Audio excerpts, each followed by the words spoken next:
Chut, le kangourou. On va vous confier un secret. Pour nous donner des idées de chronique, nous allons parfois fourrager dans les tréfonds de nos accumulations de vieux papier, et à cet égard, nous compulsions l'autre jour notre belle collection de fascicules de Films pour la jeunesse, publiés à la fin des années 40 par les éditions des Élégances, 47 rue Saint-Georges, Paris 9e. 12 francs l'un. Des fascicules qui racontaient à chaque nouvelle livraison une belle histoire inspirée d'un film. Et nous avons tenté d'identifier et aussi de retrouver ces films. Par exemple, La tragédie de la jungle, Superstitions antiques et combats de fauves, adapté de Forbidden Adventure, un film qui suit les exploits de quelques explorateurs barbus dans le temple d'Angkor Wat, ou plutôt devant une rétroprojection du temple d'Angkor Wat. Temple qu'ils atteignent avec l'aide de leur porteuse. Mais attention aux gorilles, qui enlèvent une des porteuses. On ne savait d'ailleurs pas qu'il y avait des gorilles au Cambodge. Mais ce n'est pas grave, ça se passe comme ça dans la jungle. Et la séquence du gorille est bien celle qui a le plus intéressé les concepteurs d'affiches pour vendre le film sous des titres variés, un film dont le producteur était l'un de ces gros malins qui n'hésitaient pas à récupérer des images ici et là pour en faire autre chose, en ajoutant des scènes tournées ailleurs. Ici, en l'occurrence, La tragédie de la jungle était à l'origine un documentaire français plutôt sérieux de André-Paul Antoine sur l'Indochine française, particulièrement le Cambodge, et le gros malin avait pour nom Dwayne Esper. Ses films les plus connus s'appellent Maniac, Marijuana et Sex Madness. Du reste, nous vous avions promis il y a quelque temps de parler de lui un de ces jours. Et on le fera. En attendant, La tragédie de la jungle est devenue l'un de ces petits fascicules à 12 francs dont nous vous parlions, au même titre que Perdu dans la jungle, parce que jungle dans le titre, apparemment, ça marche. Perdu dans la jungle, lui, base son histoire sur The Lost Jungle, avec une grosse star du cirque du milieu du XXe siècle, Clyde Beatty, qui pratiquait l'art du domptage de fauves comme on ne le fait heureusement plus. C'est d'ailleurs lui qui a popularisé l'image cliché du dompteur provoquant le lion ou le tigre avec un fouet et une chaise, et on le voit en action dans The Lost Jungle. Oh, mais il va s'en prendre une s'il continue. Oui. Non, pas cette fois.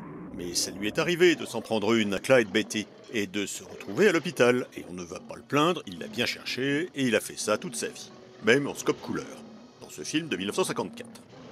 Et dans cet autre fascicule des films pour la jeunesse, à la rescousse, les vedettes, ce sont l'ours Samson et le chien Éclair. Lightning en anglais. Lightning de Wonder Dog. Et Samson, l'ours, c'est le méchant. Et on s'est rendu compte au passage que le chien Éclair avait été une grande vedette et qu'il a même été le partenaire en 1935 de Cary Grant pour Les ailes dans l'ombre.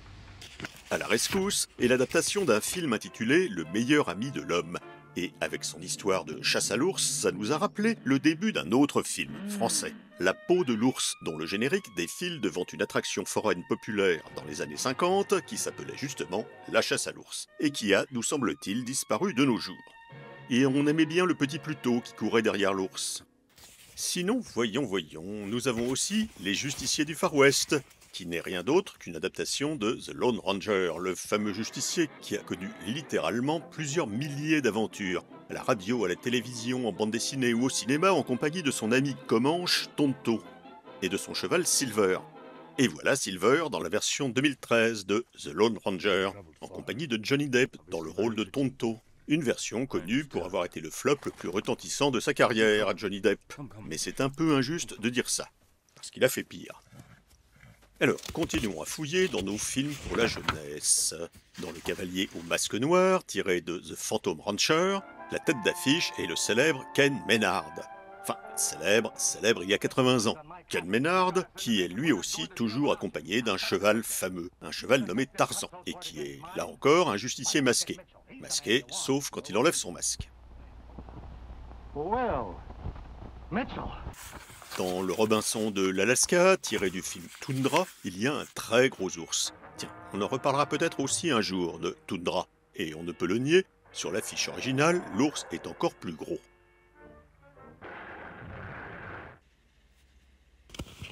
Ah, et puis il fallait bien qu'on finisse par y arriver. Voici enfin Chut, le kangourou. Le héros d'une histoire tirée d'un film qui se passe, sans doute, en Australie. L'orphelin de la brousse. Titre original australien Orphan of the Wilderness, titre américain Wild Innocence, réalisé par Ken G. Hall, un des principaux représentants du cinéma australien de l'époque, et en partie tourné dans une forêt entièrement reconstituée pour les besoins du film, dans les studios Cinesound à côté de Sydney. Mais on s'y croirait.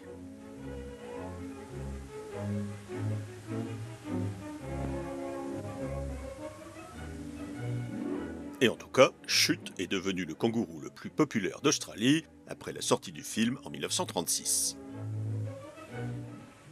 Mais si on appelle Chut l'orphelin de la brousse, c'est parce qu'un chasseur a tué sa maman. Comme la maman de Babar, le futur roi des éléphants. Et aussi comme la maman de Bambi. Mais en 2025, Bambi, lui, il va se venger dans Bambi The Reckoning. Bambi, le règlement de compte, qui a pour slogan « Sa maman va être fière ».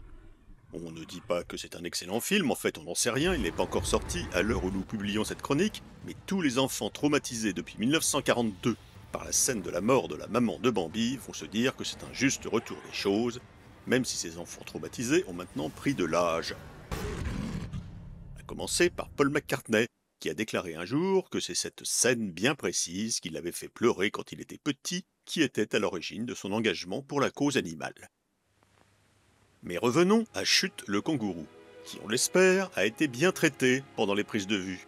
On avoue qu'on n'en est pas totalement sûr, même si le tournage a été approuvé par la RSPCA, l'organisme de prévention contre la cruauté envers les animaux, qui est même cité dans le film.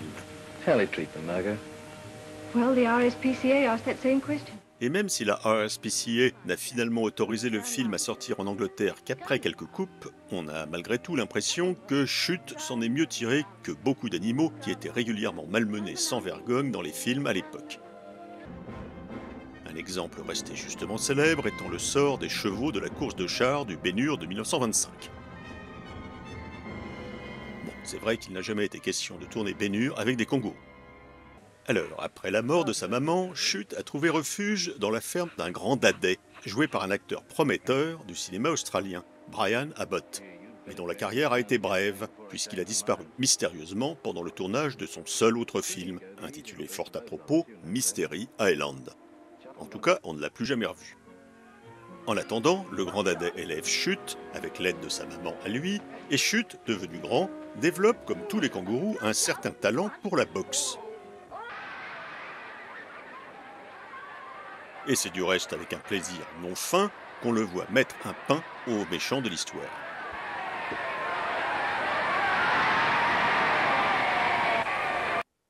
À dire vrai, on avait pu découvrir un kangourou boxeur dès les débuts du cinéma, dans ce film projeté par les frères Skladanowski à Berlin fin 1895.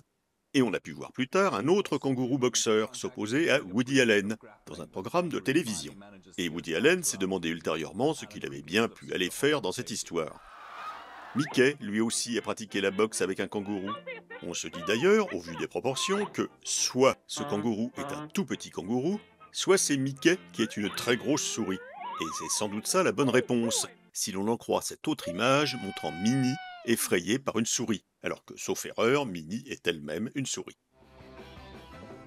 Minnie n'est cependant pas la seule à avoir peur des souris. La preuve, ce clip du regretté dessinateur et chanteur Charlie Schlingo, intitulé « J'ai peur des souris ». Ah, nous n'avons malheureusement pas remis la main sur cette autre chanson de Charlie Schlingo, enregistrée en 1980, dont les paroles étaient « Chaque fois que je me déguise en kangourou, il y a mon voisin qui pète un bon coup » et qui était pourtant davantage adaptée à notre sujet du jour. Mais en cherchant sans succès la chanson de Schlingo, nous sommes tombés sur un autre chanteur ayant consacré une chanson à un kangourou. Kangourou, kangourou. La chanson s'appelle Kangourou, le chanteur s'appelle Charles Trenet, et c'est très triste, cette chanson, Kangourou, puisqu'elle raconte l'histoire vraie d'un petit kangourou emmené loin de son Australie natale qui ne s'acclimate pas et ne survit pas à ce déracinement. Et Trenet regrettait réellement d'avoir ramené son kangourou en Europe. Chut, lui, est resté en Australie, mais ce n'est pas pour ça qu'il n'a pas eu bien des ennuis. Enlevé à sa famille adoptive, maltraité par un méchant dompteur, poursuivi par les chasseurs. Mais on vous rassure, à la fin, tout finit bien.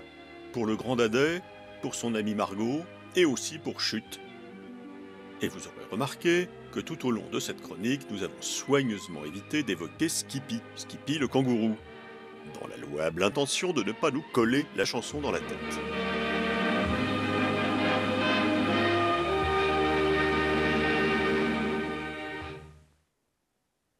Oui, c'était un truc du genre ta-ta-ta-tam, ta-tam, ta-tam, ta-tam, ta-tam. Skippy, Skippy, Skippy le bœuf.